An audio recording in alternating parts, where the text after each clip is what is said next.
सुधीजन आदि गुरु शंकराचार्य जी ने जिस सौंदर्य लहरी का एक अनुपम प्रसाद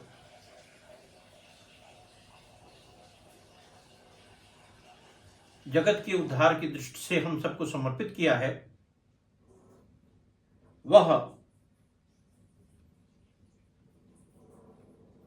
उपासना, साधना, योग विद्या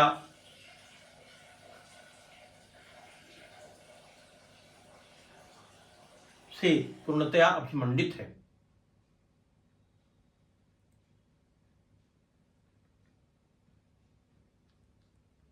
परम शिव अथवा परम शिवा, या जिन्हें आप आद्या शक्ति कह सकते हैं, वे वस्तुतः अभिन्न आनंदमयी चैतन्य शक्ति के रूप में ही उपन्यस्त है।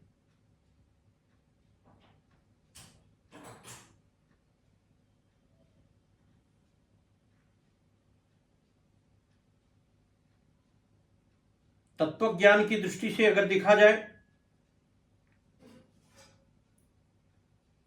तो आचार्य भेद अथवा सिद्धांत भेद की दृष्टि से द्वैत, अद्वैत,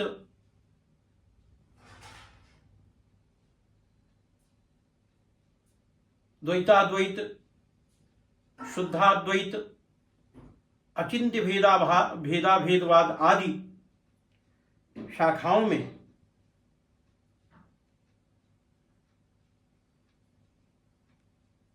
भी शक्ति की पूजा पर बल दिया गया है,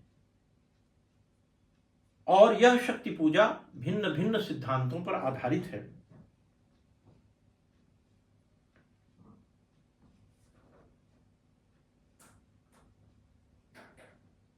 श्री मदाद्य शंकराचार्य जी ने उसी शक्ति पूजा के रहस्य को सौंदर्य लहरी में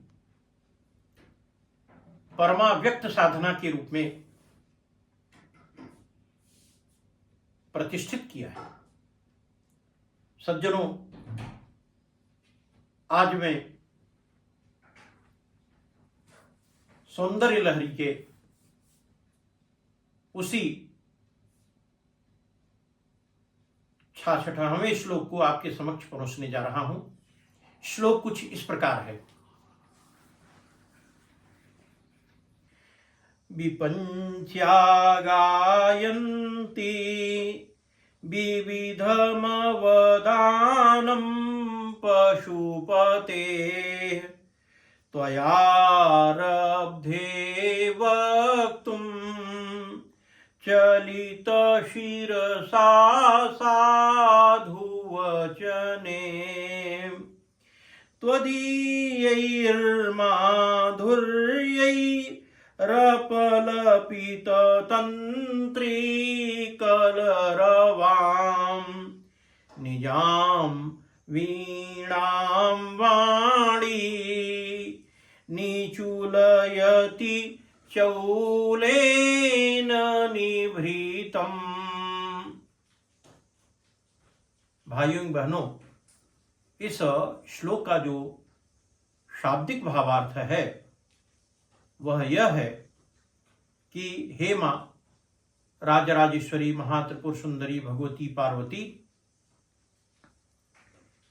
वीणा के साथ शिव के विविध पराक्रमों का गुणगान किए जाते समय आनंद से झूमते हुए मस्तक के साथ जब आप वाह वाह या साधु साधु, सुंदर सुंदर, शोभन शोभन जैसे मधुर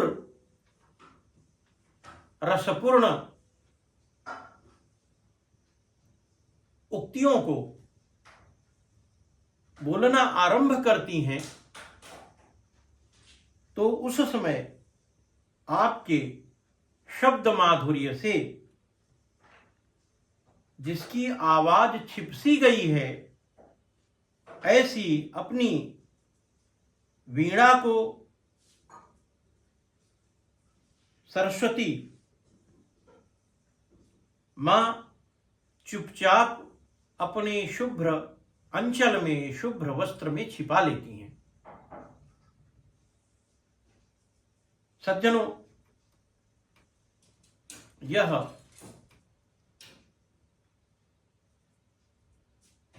परमाव्यक्त पूजा की पद्धति है जो साधक द्वारा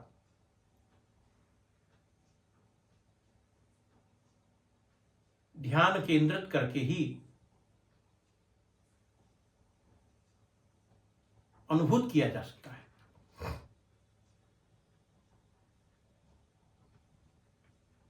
इस श्लोक से जो निर्मित श्री यंत्र है वह अत्यंत ही अद्भुत है। सज्जनों, यह जो श्री यंत्र इस श्लोक से निगमित होता है वह 2 वृत्तों वाला होता है, किंतु वृत्त का जो मध्य वाला भाग है वह खुला होता है, अर्थात ऐसे और फिर ऐसे। वह अंग्रेजी के अंक 8 की भांति होता है, लेकिन बीच का जो भाग होता है 8 में जुड़ा होता है, किंतु इस श्री यंत्र में मध्य का भाग खुला होता है। ऊपर के भाग में श्रीम बीजाक्षर मंत्र अंकित होता है। इसी प्रकार अधोमुख जो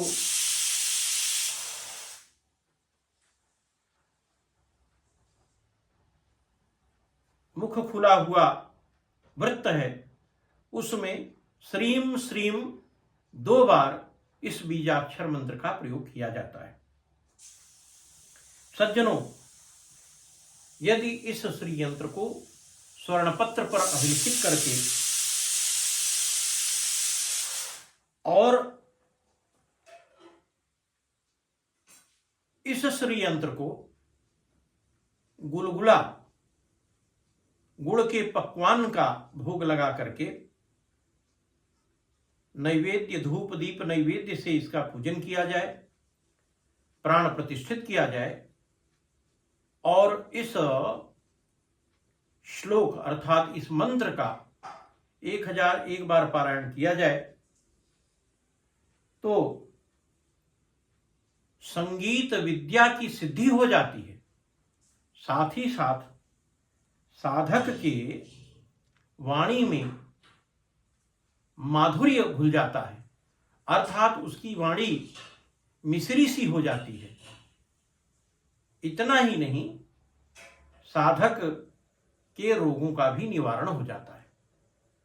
यह इस श्लोक का फलादेश है। धन्यवाद।